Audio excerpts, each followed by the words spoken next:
নমস্কাৰ মৰমৰ ছাত্ৰ ছাত্ৰীসকল, তোমালোকে চাই আছা স্কুল অফ নলেজ নামৰ ইউটিউব চেনেল। আজি আমি আলোচনা কৰিম যোৱা বৰ্ষত হৈ যোৱা প্ৰথম সাময়িকী মূল্যায়নৰ আমাৰ বিদ্যালয়ৰ বিজ্ঞানৰ পেপাৰখনৰ। আশা কৰোঁ এই ভিডিঅ'টোৱে তোমালোকক নিশ্চিতভাৱে সহায় কৰিব। গতিকে ভিডিঅ'টো যদি তোমালোকৰ ভাল লাগে তেন্তে লাইক কৰিবা। যদি তোমালোকে কিবা বস্তু বুজি নোপোৱা কমেণ্ট বক্সত সুধিবা আৰু তোমালোকৰ বন্ধু বান্ধৱীসকলৰ সৈতেও ভিডিঅ'টো শ্বেয়াৰ কৰিবা। এতিয়া আহা আজিৰ এই প্ৰশ্ন কাকতখনৰ আমি সমাধান কৰোঁ। ইয়াৰে কুৱেশ্যন নম্বৰ 1ত চমু উত্তৰ লিখিবলৈ দিয়া হৈছিল আৰু ইয়াৰে ক নম্বৰত দিয়া আছে মাহজাতীয় উদ্ভিদৰ শিপাৰ টেমুনাত থকা বেক্টেৰিয়াবিধৰ নাম লিখা। উত্তৰ হ'ব মাহজাতীয় উদ্ভিদৰ শিপাৰ টেমুনাত থকা বেক্টেৰিয়াবিধৰ নাম হৈছে ৰাইজোবিয়াম। কুৱেশ্যন নম্বৰ খ এবিধ ৰাসায়নিক সাৰৰ নাম লিখা। উত্তৰ হ'ব এবিধ ৰাসায়নিক সাৰৰ নাম হ'ব ইউৰিয়া। কুৱেশ্যন নম্বৰ গ বসন্তৰ প্ৰতিষেধক চিতা কোনে আৱিষ্কাৰ কৰিছিল। উত্তৰ হ'ব বসন্তৰ প্ৰতিষেধক চিতা এডৱাৰ্ড জেনাৰে আৱিষ্কাৰ কৰিছিল। কুৱেশ্যন নম্বৰ খ অণুজীৱৰ দ্বাৰা হোৱা উদ্ভিদৰ ৰোগ এবিধৰ নাম লিখা। উত্তৰ হ'ব অণুজীৱৰ দ্বাৰা হোৱা উদ্ভিদৰ ৰোগ এবিধৰ নাম হ'ব চাইট্ৰাছ কেংকাৰ। কুৱেশ্যন নম্বৰ ৰেৱন কি।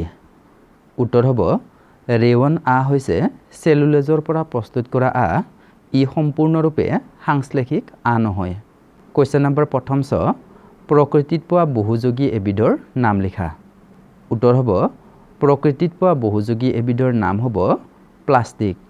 ইয়াৰ পিছত কুৱেশ্যন নম্বৰ 2ত খালী ঠাই পূৰ কৰিবলৈ দিয়া হৈছিল আৰু ইয়াৰে ক নম্বৰত দিয়া আছে শস্য সিঁচাৰ আগতে মাটিডৰা ডেছ হয়। উত্তৰ হ'ব শস্য সিঁচাৰ আগতে মাটিডৰা চহোৱা হয়। কুৱেশ্যন নম্বৰ খ অণুজীৱবোৰ ডেছৰ সহায়ত দেখা পোৱা যায়। উত্তৰ হ'ব অণুজীৱবোৰ অণুবীক্ষণ যন্ত্ৰৰ সহায়ত দেখা পোৱা যায়। কুৱেশ্যন নম্বৰ গ ডেছৰ সহায়ত সুৰা প্ৰস্তুত কৰা হয়। উত্তৰ হ'ব ইষ্টৰ সহায়ত সুৰা প্ৰস্তুত কৰা হয়। কুৱেশ্যন নম্বৰ ঘ সাংশ্লেষিক আহৰ দৰে প্লাষ্টিকো এবিধ ডেছ। উত্তৰ হ'ব সাংশ্লেষিক আহৰ দৰে প্লাষ্টিকো এবিধ কৃত্ৰিম উৎস। কুৱেশ্যন নম্বৰ নষ্ট হোৱা বীজবোৰ পানীত ডেছ থাকে। উত্তৰ হ'ব নষ্ট হোৱা বীজবোৰ পানীত উপঙি থাকে। ইয়াৰ পিছত কুৱেশ্যন নম্বৰ 3ত এ স্তম্ভৰ লগত বি স্তম্ভৰ শব্দবোৰ মিলাই লিখিবলৈ দিয়া হৈছিল আৰু ইয়াৰে এ নম্বৰত দিয়া হৈছে ৰবি শস্য। উত্তৰ হ'ব ঘেঁহু, বুট, মটৰ মাহ। খ নম্বৰ ৰাইজোবিয়াম। উত্তৰ হ'ব নাইট্ৰজেন যৌগীকৰণ। গ নম্বৰ প্ৰটজোৱা। উত্তৰ হ'ব মেলেৰিয়া ৰোগৰ সৃষ্টিত অৰিহণা যোগায়। খ নম্বৰ নাইলন। উত্তৰ হ'ব পেৰাচুট আৰু মোজা বনাবলৈ ব্যৱহাৰ কৰা হয়। ইয়াৰ পিছত কুৱেশ্যন নম্বৰ 4ত উত্তৰ লিখিবলৈ দিয়া হৈছিল আৰু ইয়াৰে ক নম্বৰত দিয়া আছে জলসিঞ্চন কি পানী সংৰক্ষণ কৰা জলসিঞ্চনৰ পদ্ধতি এটাৰ নাম লিখা। উত্তৰ হ'ব জলসিঞ্চন হৈছে কৃষি উৎপাদনৰ বাবে কৃত্ৰিমভাৱে মাটিত পানী দিয়াৰ ব্যৱস্থা। পানী সংৰক্ষণ কৰা জলসিঞ্চন পদ্ধতি এটাৰ নাম হৈছে পানী ছটিওৱা ব্যৱস্থা। কুৱেশ্যন নম্বৰ খ অপতৃণ কি সিহঁতক কেনেকৈ নিয়ন্ত্ৰণ কৰিব পাৰি। উত্তৰ হ'ব খেতিত গজা অলাগতিয়াল উদ্ভিদক অপতৃণ বোলে। ই মাটিৰ পোষক ক্ষমতা কমাই খেতিয়কে অপতৃণ আঁতৰোৱা আৰু সিহঁতৰ বৃদ্ধি নিয়ন্ত্ৰণ কৰাৰ বাবে বিভিন্ন ব্যৱস্থা গ্ৰহণ কৰে। শস্যৰ বীজ সিঁচাৰ আগতে মাটি চহাওঁতে অপতৃণবোৰ উভালি পেলোৱা হয় যাতে এইবোৰ শুকাই মাটিৰ লগত মিহলি হৈ যায়।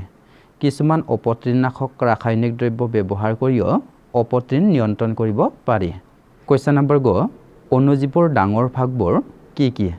উত্তৰ হ'ব অণুজীৱৰ ডাঙৰ ভাগবোৰ হ'ল বেক্টেৰিয়া, ভেঁকুৰ, প্ৰটজোৱা, শেলাই আদি।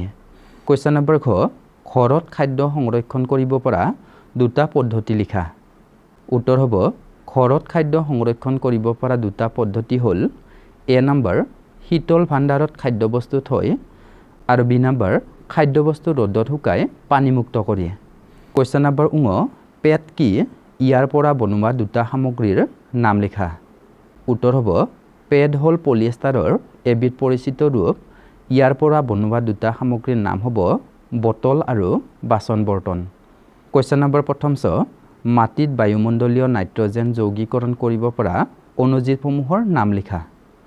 উত্তৰ হ'ব মাটিত বায়ুমণ্ডলীয় নাইট্ৰজেন যৌগীকৰণ কৰিব পৰা অণুজীৱসমূহৰ নাম হ'ল ৰাইজোবিয়াম আৰু নীল হৰিত বা নীলা সেউজ শেলাই আদি।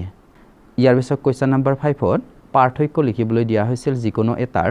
মই ইয়াত তোমালোকক দুইটাৰে পাৰ্থক্য লিখি দেখুৱাম। ইয়াতে ক নাম্বাৰত দিয়া আছে ৰাসায়নিক সাৰ আৰু জৈৱিক সাৰ। উত্তৰ হ'ব ৰাসায়নিক সাৰ আৰু জৈৱিক সাৰৰ মাজত থকা প্ৰভেদবোৰ হ'ল এ নম্বৰ ৰাসায়নিক সাৰ এবিধ অজৈৱিক লৱণ, আনহাতে জৈৱিক সাৰ এবিধ প্ৰাকৃতিক দ্ৰব্য। বি নম্বৰ ৰাসায়নিক সাৰ কাৰখানাত প্ৰস্তুত কৰা হয়, আনহাতে জৈৱিক সাৰ পথাৰত বা ঘৰতে প্ৰস্তুত কৰিব পাৰি।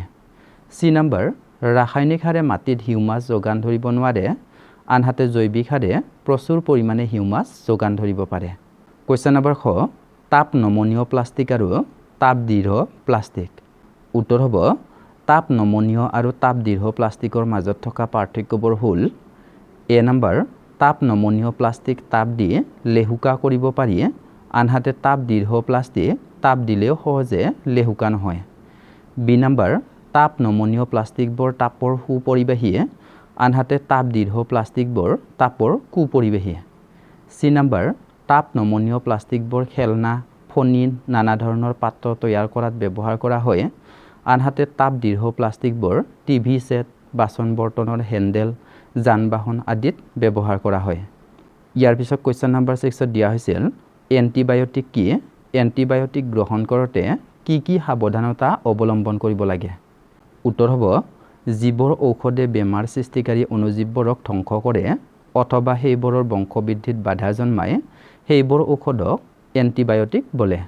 ইয়াৰ ব্যৱহাৰৰ ক্ষেত্ৰত ল'বলগীয়া সাৱধানতা হৈছে এ নম্বৰ এণ্টিবায়'টিক কেৱল অৰ্হতাসম্পন্ন ডাক্তৰৰ পৰামৰ্শ মতেহে গ্ৰহণ কৰিব লাগে, আৰু বি নম্বৰ অপ্ৰয়োজনীয়ভাৱে এণ্টিবায়'টিক গ্ৰহণ কৰাটো স্বাস্থ্যৰ পক্ষে ক্ষতিকাৰক।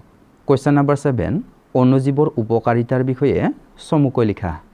উত্তৰ হ'ব আমাৰ জীৱনত অণুজীৱৰ উপকাৰিতাবোৰ হ'ল এ নম্বৰ দৈ, পাওৰুটি, কেক আদি প্ৰস্তুতকৰণত অণুজীৱৰ ব্যৱহাৰ কৰা হয়। বি নম্বৰ কিছুমান বেক্টেৰিয়া আৰু নীলা সেউজীয়া শেলাইয়ে বায়ুমণ্ডলৰ নাইট্ৰজেন স্থিৰকৰণ কৰি মাটিত নাইট্ৰজেনৰ পৰিমাণ বঢ়াই উৰ্বৰতা বৃদ্ধি কৰে। আৰু চি নম্বৰ কলেৰা, যক্ষ্মা, বসন্ত, হেপাটাইটিছ আদি বহুতো ৰোগ প্ৰতিৰোধ কৰিবৰ পৰা প্ৰতিষেধক চিটা অণুজীৱৰ বিকশিত কৰি প্ৰস্তুত কৰা হয়। কুৱেশ্যন নম্বৰ 8 দেশৰ এগৰাকী দায়িত্বশীল নাগৰিক হিচাপে প্লাষ্টিক সম্পৰ্কীয় 4R নীতিটো লিখা। উত্তৰ হ'ব প্লাষ্টিক সম্পৰ্কীয় 4R নীতিটো হৈছে হ্ৰাস কৰা বা ৰিডিউচ কৰা, পুন ব্যৱহাৰ কৰা বা ৰিইউজ কৰা, পুনৰাৱৰ্তন কৰা বা ৰিচাইকেল কৰা, আৰু পুনৰুদ্ধাৰ কৰা বা ৰিকভাৰ কৰা। পৰিৱেশ হিতৈষী হ'বৰ বাবে আমি সকলোৱে 4R নীতি মানি চলিব লাগে। এই নীতিত যিহেতুকে চাৰিওটা শব্দৰ আৰম্ভণি R আখৰৰ দ্বাৰা হৈছে, সেইবাবে এই নীতিক 4R নীতি বোলা হয়। ইয়াৰ পিছত কুৱেশ্যন নম্বৰ 9ত ছাত্ৰ ছাত্ৰীসকলক প্ৰকল্প দিয়া হৈছিল। গতিকে তোমালোক সকলোৱে ভিডিঅ'টো আৰম্ভণিৰ পৰা শেষলৈকে ইমান মনোযোগেৰে চাই থকাৰ বাবে অশেষ ধন্যবাদ জনালোঁ।